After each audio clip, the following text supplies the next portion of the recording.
Good afternoon, everyone, and welcome to the 2020 Harmony webinar series. My name is Christy Weeks, and I am the Digital Media Manager for Harmony Foundation. Thank you for joining us today. We hope that all of you and your families are both safe and well during these uncertain times. I'm happy today to be presenting this, or actually have a wonderful presenter here presenting Self-Care is Preventative Care, Burnout Prevention Program. And our presenter today is Becky Lauridsen. She's the founder of IOME. For those of you who are new to Harmony, we're going to run over a few quick details. We are nestled on a 43-acre campus in the Rocky Mountains just outside of Estes Park, Colorado. Our Colorado residential program offers comprehensive treatment for adults and their family members. Who is Harmony Foundation? We believe that long-term recovery from alcohol and other drugs is possible. Let's go back. I did not mean to do that one. There we go. Who we are located at the base of the Rocky Mountain National Park in Estes Park, Colorado. Our location provides a safe and quiet respite from the pain of addiction. With 50 years of treating addiction, we have fostered a generation of long-term recovery who supports our clients and families for a lifetime. Harmony staff at all levels of the organization work together to create a community of recovery support. And we are a 70-bed residential treatment program. We offer an evidence-based 12-step program that is gender responsive. To learn more about Harmony Foundation, we invite you to visit us at www.harmonyfoundationinc.com or contact our admission staff at 866-686-7867.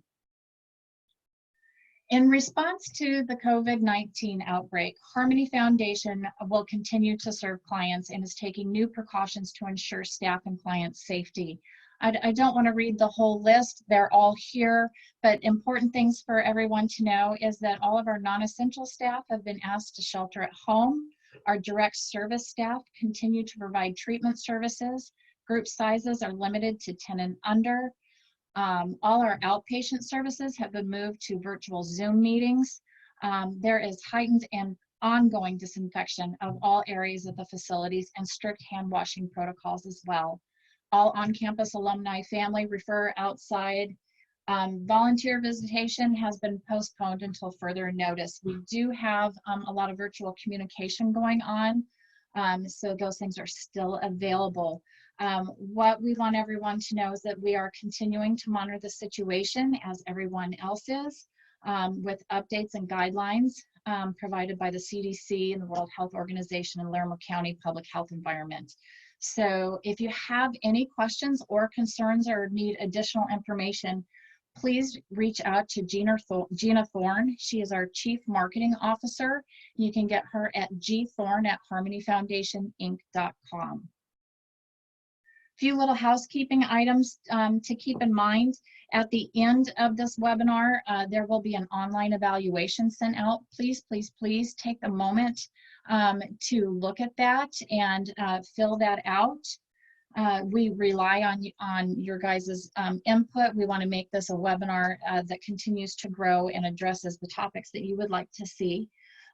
You must be actively engaged in this presentation for at least 45 minutes. In order to receive a certificate. We use a system that tracks how long people are engaged in the program, so anything less than 45 minutes would not qualify. However, we can provide an attendance certificate if you need to jump off a bit early. You will receive your certificate by Friday, end of day, and if you do not, please let me know, but at least try to give us till the end of day on Friday. My email is up on the screen, cweeks@harmonyfoundationinc.com. We'll be more than happy to help you out with any options. Engaged in the program just means that you are on completely, that you have not jumped off anytime early. Just for a quick clarification, I know sometimes that can come up.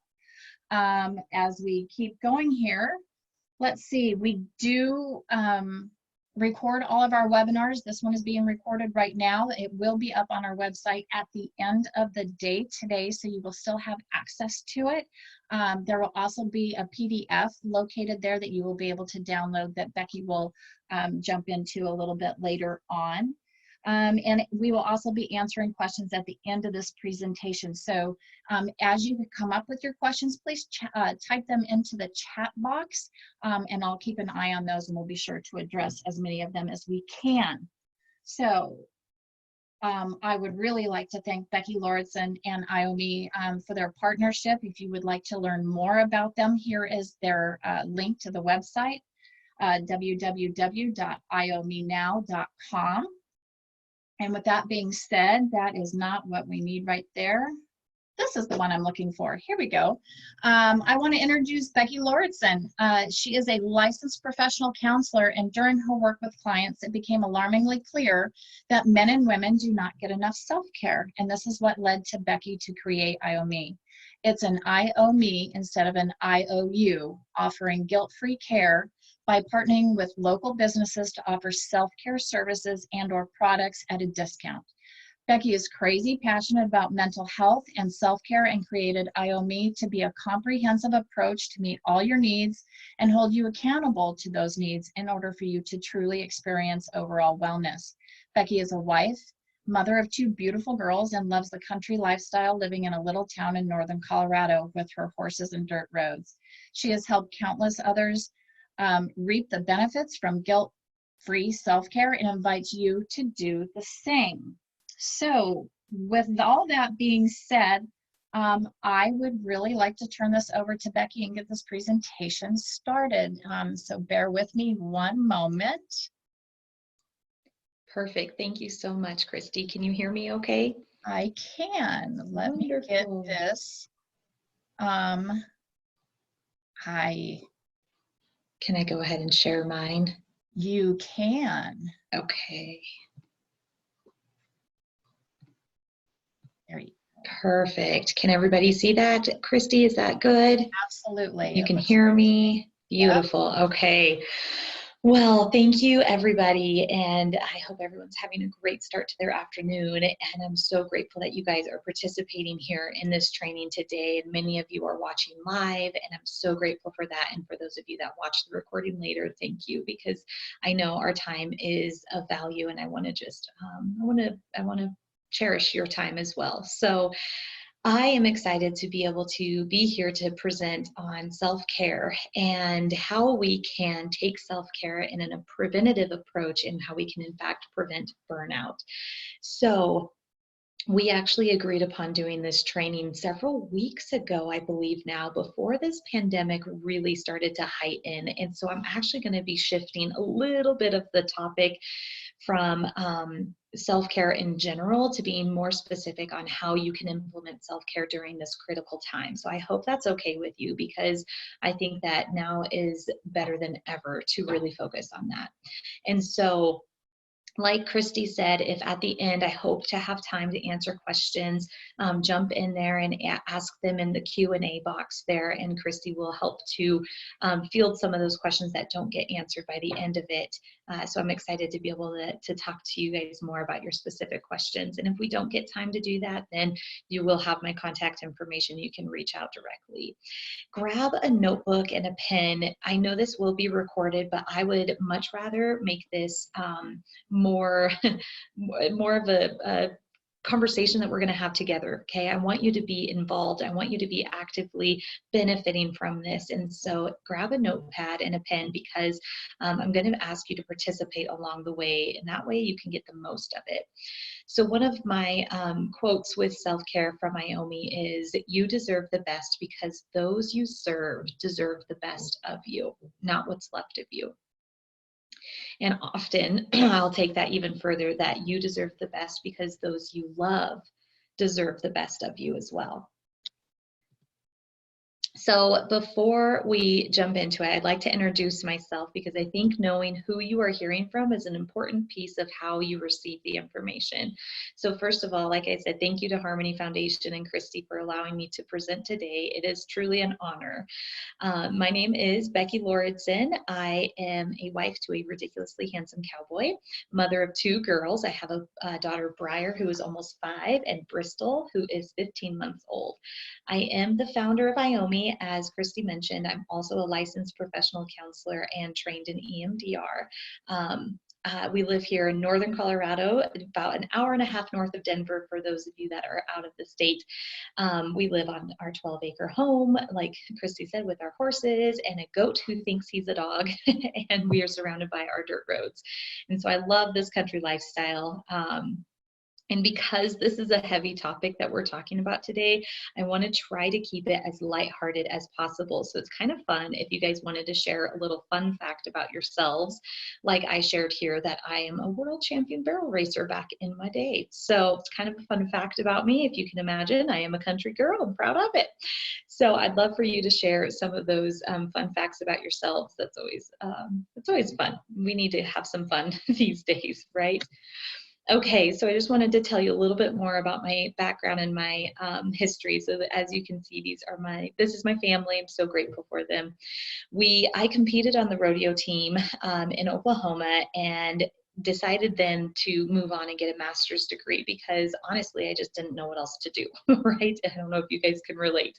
I wasn't sure what I wanted to do with my life. And so I went ahead and got a master's degree in counseling, and I was very excited about doing something I was good at, which was relationships and connecting with people and really being an advocate on their story and living the best life that they could. So once I graduated, I was ready to hit the workforce. We moved back here to Colorado to be closer to family, and I landed what I thought was the dream job. I was employed by a group counseling center not too far from home, working full time, and finally doing what I had been studying for the past 7 years. But only 3 years into my career, I was suffering from major burnout. And in fact, I wanted to share some statistics on this because in a recent Gallup study, nearly 7,500 full-time employees found that 23% of employees reported feeling burnt out most days or always, while an additional 44% felt burnt out sometimes. So that means 2/3 of full-time workers experience burnout on the job. Again, this is just normal statistics outside of the pandemic that we're facing right now, right? So as we can imagine, these numbers could increase with the stress that we're facing today. And then more specific to those of you that are in the healthcare field, 2 in every 3 mental health care providers are experiencing high levels of burnout. And I was part of that statistic. So my daughter was only 6 months old. The first one was only 6 months old at the time. I was suffering from some postpartum depression and anxiety after her birth. And I was working way too many hours trying to keep up with the quotas and dealing with some pretty intense casework as well. And that's really when I hit my breaking point. And I'm sorry to disappoint that my breaking point is not exciting or dramatic or anything. It's really quite boring because it was boring, but I believe that you could probably sound familiar to you because of what you may be dealing with as well. I was just trying to read some of the notes here. I love it. Thank you guys for commenting in. And so, yeah, so even though my story isn't dramatic, it wasn't this huge breaking point, but it was over time. And I imagine that it's maybe familiar to what you guys are dealing with or somebody that you know. And so I want to ask you if you are close to your breaking point. And for me, it was just realizing I was living in this mundane lifestyle, clocking in and clocking out, living life on autopilot, feeling fatigued, irritable, bringing work stress home, taking home stress to work, feeling unhappy and fulfilled, right? I just missed being me. The me that would go on rodeos and ride, and the me that would just have so much fun with my kid, and the me that would just laugh until my cheeks hurt, right? I just missed being that. And so when I started to realize I was missing the good quality me, that's when I realized that I was facing burnt out. So I did what every rational person with a mortgage would do. I just quit. I quit. I left the field. I even let my license expire because I was done. And you guys know, I'm sure some of you know that that was not a healthy choice. I worked hard for that license. But during this hiatus, if you will, I dabbled in a few things and focused more on my family and my own self-care. And so I learned a lot about who I am, what I needed. I learned a lot about networking, business skills, um, it was a really beautiful experience.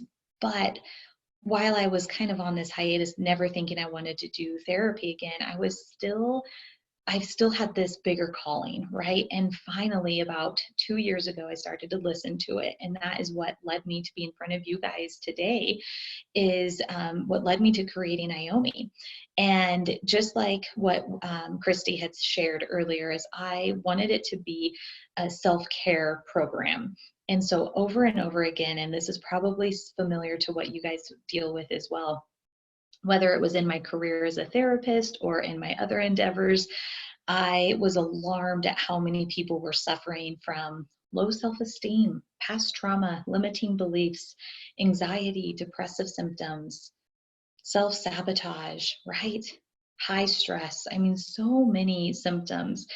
And I didn't want to create something that was going to help them in the middle of their struggle, similar to what traditional therapy can do.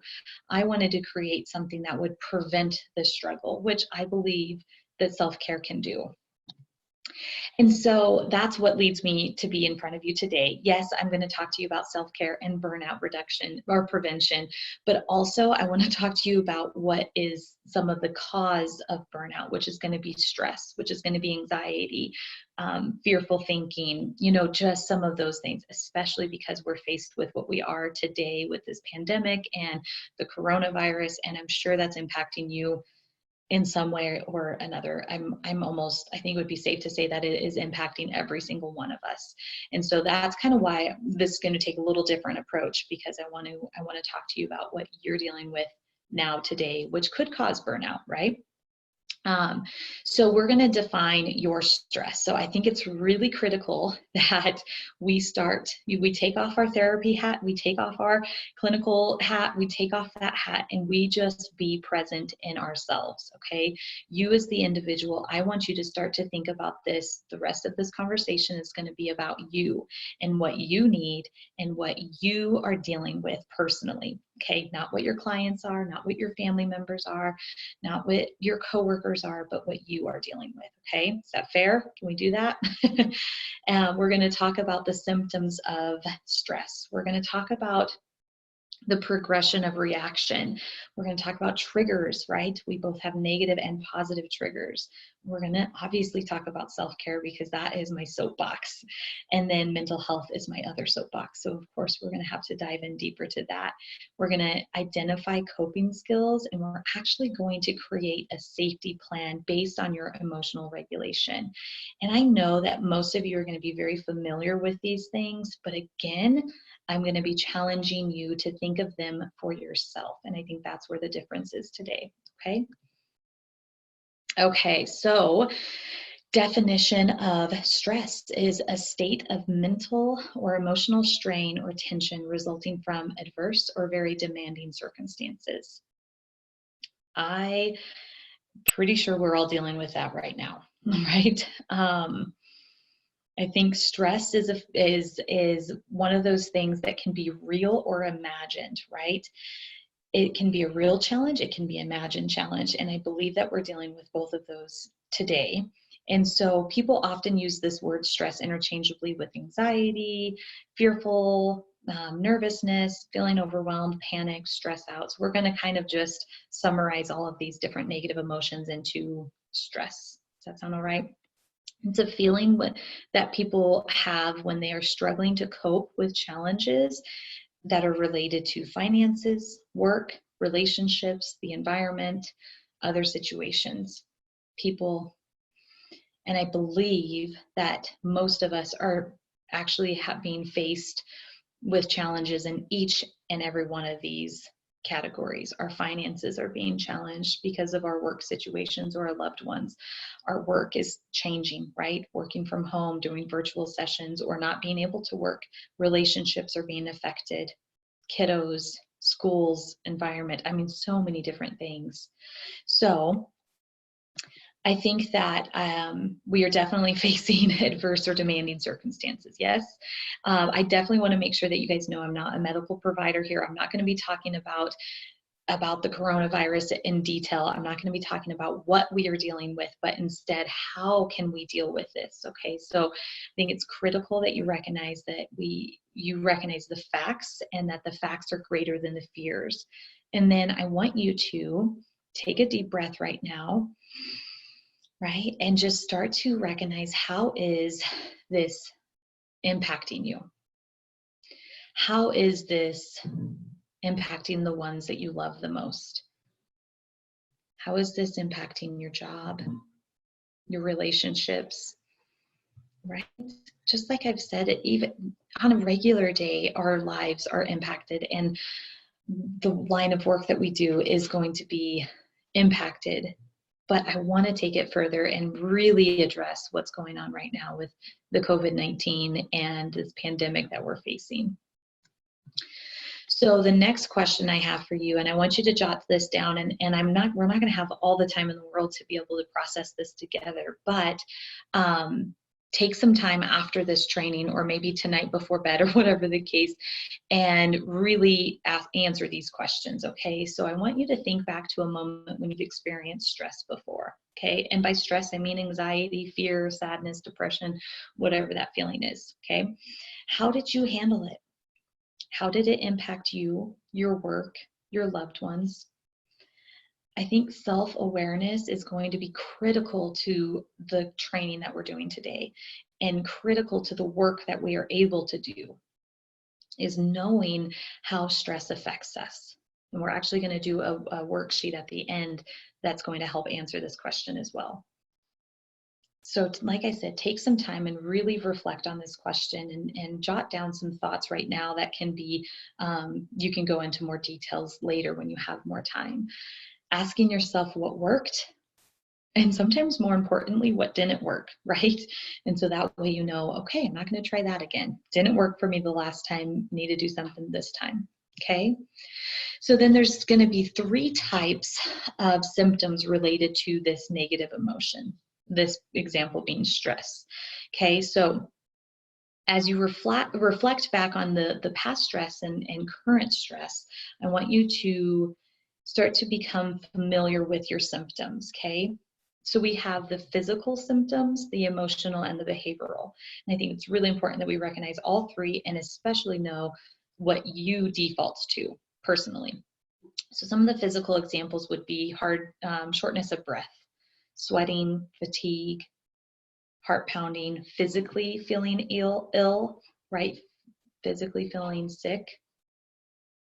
Some of the emotional examples would be feeling more fearful, more anxiety, forgetfulness, can't concentrate, emotional fatigue, distracted easily, panic attacks. Okay, and the behavioral examples would be you're avoiding people, right? Not answering phone calls. You're lashing out more often.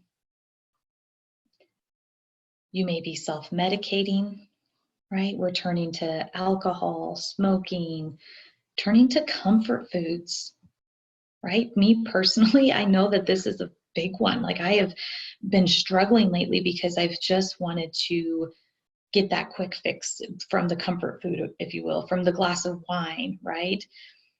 From whatever it is. So I know for me, I have some that are in each of these categories, and they're tough. They're tough to overcome. But the first thing that we have to do is recognize what they are. So then my next question is, are you stressing out? Of course, we're going to feel a mixture of all of these different symptoms, right? Which is going to be completely normal. You and I both know that stress is the body's natural defense mechanism, right? Against real or imagined danger. We're faced with both real and imagined, because the real is what is actually happening, the coronavirus and the facts. And then the imagined is the what ifs, is the social media posts about somebody's opinion on it, the overwhelming news, and the media, right? So recognizing what's real or imagined, but your stress, your body's going to defend either way. So it flushes the body with hormones, right, to prepare the systems to evade or confront danger. This is known as the fight or flight or freeze response. Most of us know about that. It's that internal alarm. There is purpose for stress, right? It's good that we're going to be stressing a little bit. I think that's really important, because we need to be stressing enough, if you will, in order to make sure that we're washing our hands on a regular basis, in order to keep up with this social distancing, in order to not go to groups of people. So that stress is going to be important. It's going to be there for the self-protection. But what is not normal is when these symptoms are impacting your everyday life and your loved one's everyday life. So some examples could be, and the questions I want to ask each of you is, are you having a difficult time concentrating, that you aren't completing your day-to-day work? Is your job at risk because of these emotions, because of these symptoms? Is your heart pounding and on the verge of a panic attack in the middle of a work meeting, in the middle of making dinner, in the middle of an exercise routine? Are you turning to alcohol each and every night in order to numb the feelings of fear or stress or anxiety? Are you snapping at your kids for things that you would normally not be bothered by? Are your family members walking on eggshells around you? Complete transparency, that's one of the bigger indicators for myself, is when I start to get like irritable, and if I start to lash out at the ones I love the most, I know that I'm not doing okay. I know that there's something else going on. It is not the 5-year-old's fault, the 15-month-old's fault, things that I wouldn't normally be triggered by. I know that. So I know that that's a big warning sign and indicator that I got to do something about it, right? And so then this is the do something about it. Okay, this is the progression to the reaction. When I was working with kids, I would show them this thermometer, this feelings thermometer. And oftentimes I would just try to help the kiddo realize that we do not just go from a 1 to a 10, right? We don't just go like that, like by the snap of the fingers. We don't go from a 1 to a 10. It's so important to recognize that there are signs and indicators that lead up to the 10, right? And that we can start to prevent and we can start to address these things at the 4, the 5, the 6s before we get to the 9s and the 10s. Does that make sense? So I've developed this progression, if you will, in order for us to indeed prevent it. So the first thing that happens is the event, right? And so I'm gonna use a more lighthearted example, but this is a real thing that we're facing, right? The toilet paper. And so we're going to use this for an example. So the event would be that you are running low on toilet paper, and this is probably before we've been quarantined. I'm not sure what your state is, but you run low on toilet paper, you go to the store, you buy the toilet paper, problem solved, right? That's what the event should be. However, you go to the store and you have expectations that the toilet paper will be there, and it's not. So that's the trigger, that's the event, the fact that there is no toilet paper to be bought. Then the second thing happens, that is the thought around the ruined expectation, right? The ruined plan. The thought can be a lot of different things, right? But if the thought immediately goes to what? Like, what kind of store doesn't have toilet paper? What kind of idiots bought all the toilet paper? Should I be panicked? Should I be buying all the toilet paper, right? Does this make sense? So you just kind of get into this spiral of negative thoughts based on that event. And then the third thing that happens is the feelings associated to those thoughts. If I was saying those things, should I be panicked? What kind of, what in the heck? Why? I'm going to feel angry. I'm going to start to get to this, 6, 7, annoyed, frustrated. I'm getting a little bit upset about it because of the thoughts I'm saying. And then the next one is the reaction. This is where the reaction is. So the toilet paper example could be that you scream at the coworker, right? Or you scream at the grocery clerk. They have no control over the fact that if you have toilet paper or not, right? They have no control, but you're already at this 8, 9, 10, and you're just going to lash out at whoever is in front of you, okay? So we have to address this at the 2s, the 3s, the 4s. We have to identify the event, challenge and replace the thought, right? If my thought was when I went to go get toilet paper, that's strange. It's kind of funny. Maybe I should look online, or maybe I can call my in-laws because they always have a lot of stuff. And so maybe I could get some from them, right? That's not too big. Or, I have no control over the fact that the store does not have any toilet paper.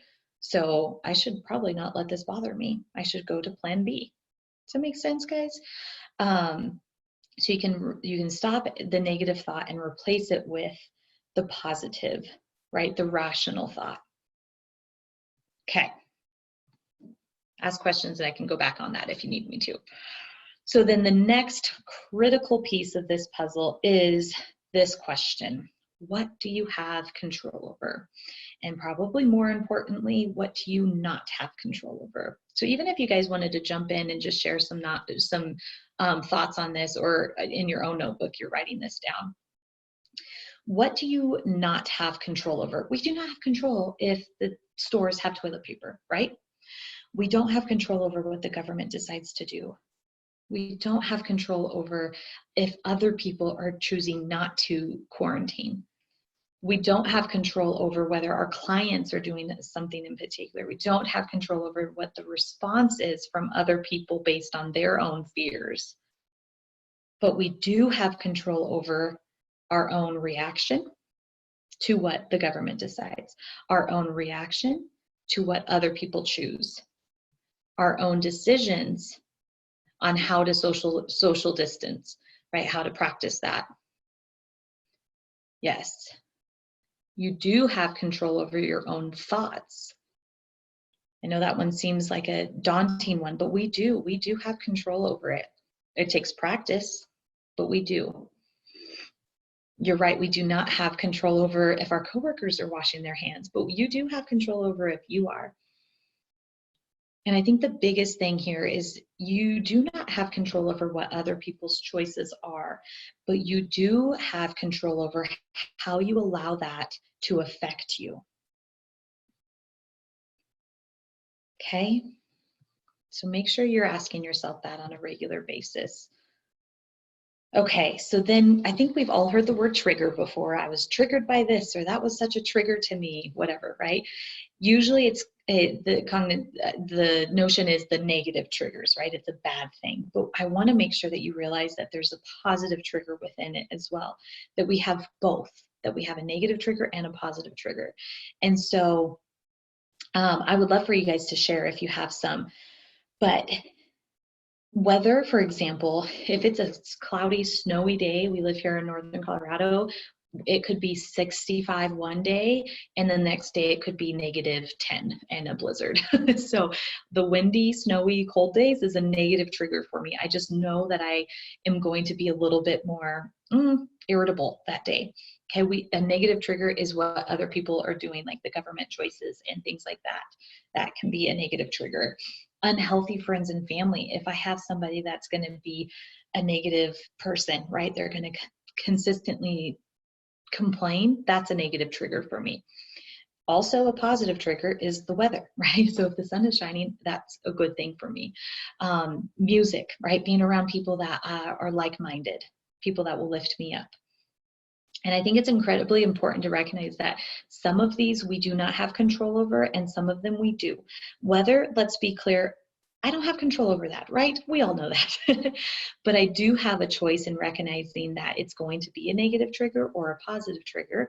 And then I can try to surround myself with more positives, and I can try to avoid or get rid of the negatives. Okay? Okay. So let's go into a little more detail on self-care as a whole. So like you said, that you already heard it before, that you deserve the best because your loved ones deserve the best of you, not what's left of you, right? So we've all heard the saying, you can't pour from an empty cup. And so this is your opportunity to answer this question. Is your cup empty? Is your cup full? Is your cup, depending on the day, if it's full or empty? Is your cup broken? Are your loved ones getting the rest of you and not the best of you? Really ask yourself that. So before we dive into more detail on it, we need to clarify a big difference here, because there is what's called self-indulgence, and then there's self-care. And so self-indulgence, by definition, is characterized by doing or tending to do exactly what one wants, especially when this involves pleasure. It lacks control. Okay? Self-care is the practice of taking an active role in protecting one's own well-being and happiness. So to take it a little bit further, IOME kind of defines this as self-indulgence. It's the quick fix. It's the instant pleasure, right? It's doing the easy thing in that moment. It's probably going to feel decently good in the moment, but it's going to drain you in the long run. So an example would be scrolling mindlessly on social media for hours, eating all the Girl Scout cookies in one sitting, right? Binge watching Netflix all day when you know you have other things that you need to do. Sure, it's that instant quick fix, but we know that it's going to drain you by the end of the day, right? I think we can all admit that. And then a little further on self-care, IOME defines this as doing the difficult or the uncomfortable thing. So it's going to be a little more challenging, but it's going to add so much more value to you in the long run. It's going to be what's energizing to you. So examples could be waking up early, going to bed early, going for a walk outside, listening to an uplifting podcast instead of the latest reality TV show, or instead of the constant negative media, right? And so even for me, if I'm completely honest, again, I am struggling with wanting to just default to this self-indulgence. I just want to avoid all things, and I want the quick fix, right? I want to avoid all of the negatives that we're facing right now. But now more than ever is the time for quality self-care. And so what do I mean by quality self-care? It's kind of also known as uncomfortable self-care. It's the challenging stuff. It's going to your own mental health counselor, right? It's going to be waking up an hour early to have time to journal or to pray or to meditate. This one is critical for me. If I do not get up before my littles get up, it's not going to be good, but that time in the morning for me is cherished. It's choosing healthy food instead of unhealthy. It's making the time to exercise. It's delegating your to-do list, saying no, coming up with your own affirmations and writing them and saying them out loud every day, right? These are the uncomfortable ones because they're a little bit challenging, but they are going to add value. I know that each of you can admit that if we were doing those things on a regular basis, that they would add value to us in the long run, right? And then it's funny because I actually wrote this out when we first scheduled this, and none of these things have to do with social distancing. None of these cannot be done right now. These are things that you can do on your own time. Most of these do not cost, right? Most of these are things that you have control over. So that's a good thing. And then what happens is the more that we do this uncomfortable self-care, the more comfortable it becomes, right? The more muscle memory we build around it. And then it creates this guilt-free self-care, because now we know that self-care is the most selfless thing that you can do, because you are a better person when you take care of yourself. You're going to be a better mother, father, wife, husband, friend, partner, therapist, nurse, whatever it is, you're going to be better. And so now it's like, oh, this is my non-negotiable, right? Which leads into the mental health piece. This definitely counts as uncomfortable self-care, right? It's challenging to get in front of a therapist. Sometimes it's hard to find therapists. Sometimes it's hard to afford a therapist. Sometimes it's just tricky and it's uncomfortable. So I believe with my whole heart that we can prevent certain mental health concerns, right? We can prevent those sad feelings from turning into depression. We can prevent that nervousness, the intrusive thoughts from turning into an anxiety disorder. We can prevent self-harm ideation from turning into suicide, right? That is a big part of the IOME mission, is I want to start the conversation with somebody when they start to have these symptoms, right? Instead of if they're already in it, which there's never, it's never too late, right? Never, ever. But why not start having that conversation on the front end? Of course, there's going to be caveats to that, if you will. I know there's personality disorders and things, but still with therapy, it can be so much more well managed. And things like EMDR can help in such a big, beautiful way too. Okay. So then moving forward, mental health counseling is going to be a big part of it, but even further is you have to do the things on your own. You have to start to recognize these different coping skills that work for you. Again, what works for you may not work for me or the next person, but if you can start to identify what works for you, and these are the things that will help to eliminate the negative impact on the things that you cannot control, like the coronavirus, like if your work canceled, if you were laid off of your job, or if you're having to work from home. You can't necessarily control those things, but you can control your coping skills to help you make the most of it. So pretty self-explanatory examples here. Breathing, obviously we know how important that is. If you have an iWatch or a Fitbit, actually do the reminder, right? I get the dang reminder all the time. It says, take a deep breath. I'm like, no, I'm too busy. I'll just ignore it. But my challenge for myself and for you is to listen to it, to actually take some moments throughout the day to have the time to breathe, versus in the middle of a panic attack when it feels like it's impossible to breathe, right? The 4-second rule, this is just an example of a breathing exercise where you breathe in for 4 full seconds, you hold it for 4 full seconds, and then you breathe out for 4 full seconds, and you repeat it 4 times. Okay, exercise, we all know that there's so many benefits to exercise, between the endorphins releasing, feeling physically better, right? Releasing some of the stress and the anger, just having that outlet, we know that that's going to be good.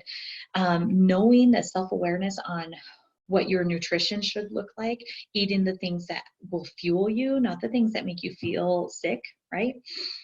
Being mindful, whether that's through whatever your beliefs are, if it's prayer or meditation, using visual techniques. One thing we do in EMDR is what's called a safe place protocol, and that's something I go to often when I need to.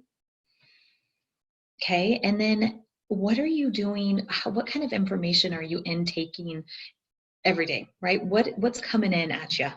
Is it the media? Is it negative social media? Is it the negative news, or is it uplifting, positive podcasts? Is it music, or what is it that you are hearing and listening to and taking in day to day? And maybe that could be a challenge. Maybe you could switch that around to being more of a positive trigger. And then, of course, implementing more positive triggers. Okay, we're going to dive deep into this emotional regulation safety plan. This is the attachment you will have access to. after it is posted, and then I will be emailing each of you the attachment as well. So I'll show you it in just a minute. But this tool is what I created it because of a really big concern that I have, and that is I want to prevent social distancing from turning into social isolation. Just because we have to be physically distant from one another does not mean that we need to isolate. And if you are in the mental health field, you know that social isolation, that disconnection, that is one of the bigger indicators of depression, self-harm ideation, suicide ideation, right? So if we can do this on the front end and prevent and have a plan ready, I would much rather have a plan and not need it than need it and not have a plan. So this is actually going to be for you and a support person to complete together. So pick your person, okay? It is, like I said, it's a preventative plan. And then I want you to fill it out, print it out, and complete it together, and then put it somewhere easy to access. So maybe it's at your nightside table. Maybe it's in your bathroom or on your refrigerator, just somewhere that you can easily access it if needed. Because it is, in this situation, it is much better to be safe than sorry. Right? Okay, so this is what it looks like. Like I said, it'll be a PDF that you'll be able to print off, and it's the emotional regulation plan. So of course, first of all, you're going to identify who your support person is. I don't care if you're single, if you are living alone, I don't care what it looks like. It could be a partner, a significant other, a sister, a mother, a son, a best friend, a colleague, somebody, okay? Be that person for them, because I bet you that that will be an added positive benefit for them. If you say, hey, I care about you, will you be my support person and I'll be your support person? How cool is that, right? Okay, so then together, individually, but together, you're going to fill this one out, and then the support person's going to fill the other one out for themselves. And you're going to start to identify your warning signs. So how do you know when you're starting to get burnt out, or starting to get stressed or anxious, or if you're starting to have fearful thinking? What are your warning signs? Some of mine are, like I've mentioned, irritability, lack of motivation. If I'm not getting dressed every day, and I'm a morning person, so if I'm sleeping in and not getting dressed in the mornings, like, that's a warning sign. My husband knows that, right? And so what are your warning signs? Okay, and then the next question is twofold. It's the what do you have control over, and what do you not have control over in this event, right? And the things that are causing the stress, anxiety, or fearful thinking. So we kind of talked about that already. And then you need to identify what your coping skills are in order to decrease the negative impact that you're facing, right? In order to decrease the stress or the anxiety. What things can you do? So then that way, when your support person, when your partner says, like my husband could say, Becky, I see that you're not getting up in the morning, you're not getting dressed, you haven't showered in a couple of days, like, I'm worried about you. Now, what he would do then is go to this list, and he would see my coping skills, and he'd be like, go get your butt outside and go on a walk, right? Or listen to some music, go for a drive. Or let's have a quality date night in, right? Because quality time does a lot for me. So does that make sense? Your partner is going to be able to hold you accountable to these coping skills that you are creating now in a preventative way. And then if you or your support person realizes that you still need some support, if those difficult emotions are not decreasing, then bring in a professional, right? You guys know the therapist, whoever it is that I'm talking to. I know there's a bunch of you guys on, but whoever it is that I'm talking to, you guys know that we love what we do, right? And so if I can be a counselor, if I can be a therapist, that support person to somebody, by all means, reach out, right? Calling your doctor. And then if needed, if there's still unsafe thoughts, and if you're in immediate danger, then of course calling the crisis center or calling 911. Right? Okay. moving right along.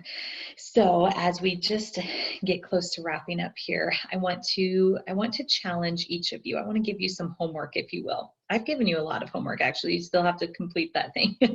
But the other piece of your homework is I want to make sure that you can commit to doing one thing for you each and every day, with a pandemic or not. Everybody, like, I want you to do one thing for you each and every day. In IOME, we actually have what's called an IOME promise. And every week we release this IOME promise. What is the self-care tip for the week? And then every day we actually challenge our members, if you will, or whoever's listening, we challenge them to doing the one thing, the IOME promise. What do you promise to do for yourself that's going to add value? And I don't care if it's as simple as I'm gonna shower today. I'm going to take care of myself and take a shower and get dressed. That's sometimes a good thing. Or if it is, I'm going to exercise today. Or it's, I'm going to talk to my sister or my best friend on the phone, okay? Looking at your coping skills list, do that. And then the coolest part about what you guys are doing here is that you can be this person for somebody that you love or somebody that you're working with, right? So that's what I am excited about, is that, yes, I want you to make sure that you are doing this for you first and very foremost, but then how cool is it that you get to be this incredible person for somebody that you care about? That's pretty cool. Okay, so I think we have a few minutes for questions, so jot those down if you haven't already. I am so grateful you guys joined. I would love your guys' feedback. I know I am not perfect, there's no such thing. And so if there's something that you guys, because you all may have some expertise in this area, let me know. I'd be happy to receive that feedback so that way I can hopefully better impact other people. And then if needed, here's my contact information, because I know one of the trickier things about finding support is knowing where to look. And I don't know if you've ever Googled therapy, but it is very daunting. And so if you need help in that process, whether it's IOME that can directly help you, we have a few therapists within the business with different specialties, then great. Or we can find a referral and help you in that together, okay? Because even 6 feet apart, right? Even being socially distant 6 feet apart, we are better together. I believe that. Okay, so there's, again, just my contact information. So I would be happy to answer questions. I'm going to see if I can jump on here. Right on. Thank you so much, Becky. I'm going to give everybody a couple of minutes to type any questions. I know y'all are going to be looking for the website in order to access this PDF, which I will have up hopefully within the next hour or two. And so where you can find that real quick is on our website, which is harmonyfoundationinc.com. There is a, in the menu, you will find it in the menu, I believe, under professionals and archived webinars. It's a little deep in there. I'm going to try and get that up here. The key information here is archived webinars, and it will all be there. If you have any questions, please, please, please email me, and I will send you the link if you're having trouble finding it on the website. So, as I mentioned before, this is recorded. I just told you where to find it. There is a survey coming your way, hopefully within the next hour. Please fill it out. It's a great place to leave the feedback for Becky. I will get all that information over to her. And then again, we are always looking for your topic ideas that you might be interested in, so we can try and address those in the future. You've got a couple questions. Yeah. Do you want to go for those, Becky? Yes, for sure. So I see Elisa's question here, which is great. What do you do when there's guilt surrounding self-care that comes up? I think really breaking it down and asking yourself, what value is that self-care adding to you, right? I hear this question a lot, and that's why our tagline in IOME is guilt-free self-care, because what happens when you start to create that muscle memory of, like, I know I have to wake up early and have that quiet time, have that devotional, whatever it is, because I'm going to be the better person, the better mom, the better whatever caregiver, right? And so then that's where the guilt just slips away, because it's a non-negotiable. Like, this is a necessity. It's not just a luxury anymore, right? Because this is for the betterment of other people, and I can be better. And especially, and depending on what your warning signs are, but for me personally, when my warning sign is lashing out and irritability and not taking care of myself, like I'll eat bad and things like that, then that's not fair to my kids or the people that I'm working with or my husband, right? And so the first thing that I should do is take care of myself. And that helps eliminate that guilt. Does that answer your question, Elise? I hope I'm pronouncing your name right too, but let me know. I'd be happy to clarify some more. I'm grateful to hear some of that feedback, the difference between self-care and self-indulgence. I think that's a great question to ask yourself when it comes to feeling guilty. Is this draining you? Then yeah, maybe that's not something that you should be doing. But if it's adding value, if it's energizing you, then we know that we're going to be better for it, and we're going to be better to other people. Okay, Mateo has, how would you recommend asking for self-care support from a supervisor that is unempathetic to the current situations? Ooh, good question. I would have to say, being vulnerable, but I know that's going to be tricky depending on the relationship with the supervisor, with whoever it is. And this could go twofold to a lot of different people and a lot of different relationships. But I think helping them understand what it is that you need, I think, is going to be critical. Does that make sense? So making sure that you are asking or informing them what you need. If it's time off, if it's some more support, more emotional support, identifying what it is that you need, right? It's that self-awareness, and then communicating that with them. And I think we can do that in a very professional, boundary way, like safe boundaries way. So let me know and reach out to me individually if you have more specifics to that question, because I would want to know a little bit more about the situation. But I hope that a little bit helps. Perfect. Looks like you got one more. I think we got about 4 minutes. You've got, did you address Mateo? Yes. Okay. Yep, I think that one's good. If I'm missing anything else. Right on. I am so grateful to you, Becky. Thank you so much for sharing this information with us. I know it's very helpful for me as a person in my home life and work, and I am sure that everybody had the same feeling. So thank you for that and taking the time to share with us. Again, on behalf of Harmony Foundation, to everyone out there who joined us, thank you. We appreciate your support. We look forward to seeing you next month.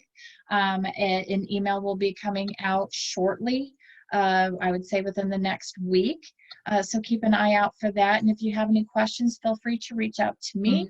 And Becky has her information up there. She's happy to answer those questions. And you all have a very wonderful day. Thank you so much. Yes, thank you everyone for joining, and I look forward to hearing from some of you. Thank you.